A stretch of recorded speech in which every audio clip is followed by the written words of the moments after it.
Breaking news here on CBS Sports HQ. The TrailBlazers and head coach Terry Stotts have mutually agreed to part ways. That's according to multiple reports. In other words, Terry Stotts was fired on Friday, just one day after the Blazers were eliminated by the Nuggets in the first round.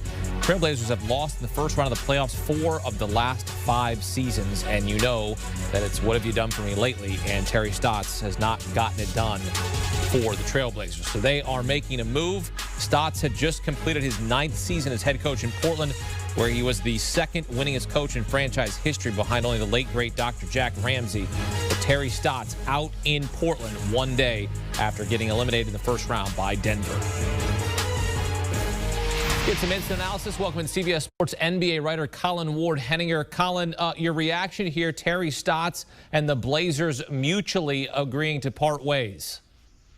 Yeah, there's not much of a surprise here. I think pretty much everyone in the NBA world saw this coming. The word on the street was that if the Blazers didn't have a better playoff performance, Stotts was going to be out. And they certainly didn't have that, losing to a shorthanded Denver Nuggets team in the first round. So, Damian Lillard goes on Instagram immediately after the game, has this cryptic tweet about whether he should continue to stay loyal or not. So I think a head coaching change there makes a lot of sense, given what the Blazers have gone through in the playoffs the last few seasons.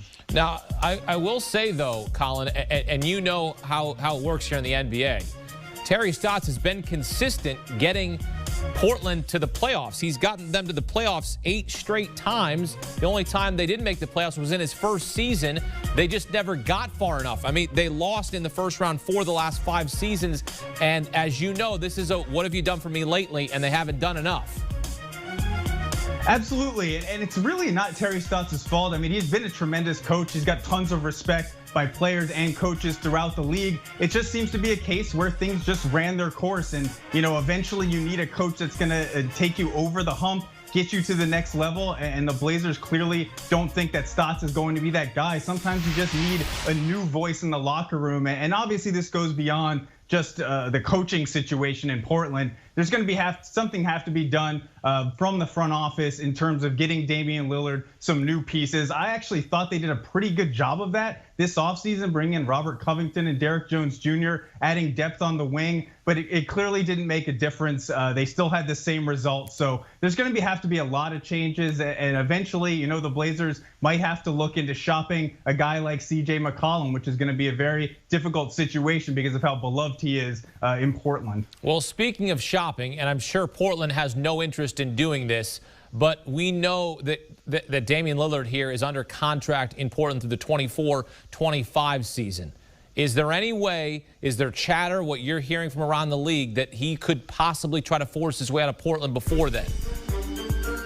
Yeah, I mean, that would be the only reason that they would ever trade Damian Lillard, is if he went to them and said, look, I'm not playing another game in Portland. From what I'm hearing, that is not on the table right now. As we know, Damian Lillard is as loyal as they come in the NBA. He has actually made fun of other players like Paul George for chasing rings. So for him to flip-flop and suddenly demand a trade, I think is a little bit out of character. But look, this is the NBA. Nobody thought Anthony Davis was the type of player that would go in and demand a trade. That ended up happening. Ultimately, Damian Lillard is looking across the league and he's seeing guys like Kevin Durant, guys like James Harden, Kyrie Irving going into these winning situations and playing for titles, and he's going home after the first round year after year after year. That has to start to weigh on you when you're a player of Lillard's caliber. So I don't think we're near that point where he's going to demand a trade. I think he's going to give them a chance this offseason to, as I said, make some tweaks, see what they can do. But if they continue to flounder out in the first round, eventually Lillard has to say, look, this is my prime.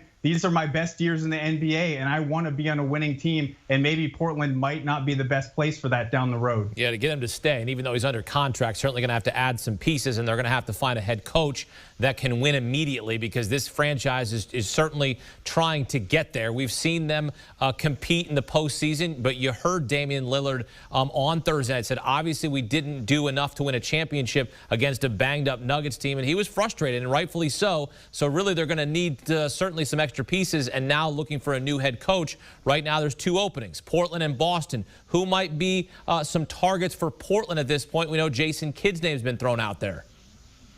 Yeah, Jason Kidd will probably be on the list. We've also heard that Jeff Van Gundy might be a possibility. Even Juwan Howard from the college ranks. Ultimately, you're going to need a coach that can get them to play defense, and that's really been the one knock on Stotts. Their offense has been tremendous. They actually had the second best offensive rating in the history of the NBA this season. And it didn't matter come playoff time because they could not play defense. They could not stop the other team from scoring. So if you're looking at a guy like Van Gundy, you see what Tom Thibodeau was able to do with the Knicks, taking a bad defensive team, turning them into one of the best defensive teams in the league. That's the thing that Portland is going to be looking for, because we know they're going to score. If they keep Lillard and McCollum, they're going to be able to score. They need to be able to defend, and that's what wins in the playoffs. And that's the type of head coach they're probably going to be looking for next to replace Stotts. Well, Portland wasting no time firing Terry Stotts, or in other words, mutually agreeing to part ways with Terry Stotts one day after getting eliminated in the first round by the Denver Nuggets. Colin Ward-Henninger breaking it down for us here on CBS Sports HQ. Thank you, Colin. And as we mentioned, the TrailBlazers have been in the postseason. They just haven't gone that far in the postseason. 8 straight appearances that Stotts has guided the Blazers to, but only one resulting in the conference finals. That was back in 2019 when they got swept by the Golden State Warriors. Do you want a sports network that delivers everything that matters about the game? The highlights, the picks, the instant analysis, no yelling, no fake debates, no politics. Hit the subscribe button and never miss a moment.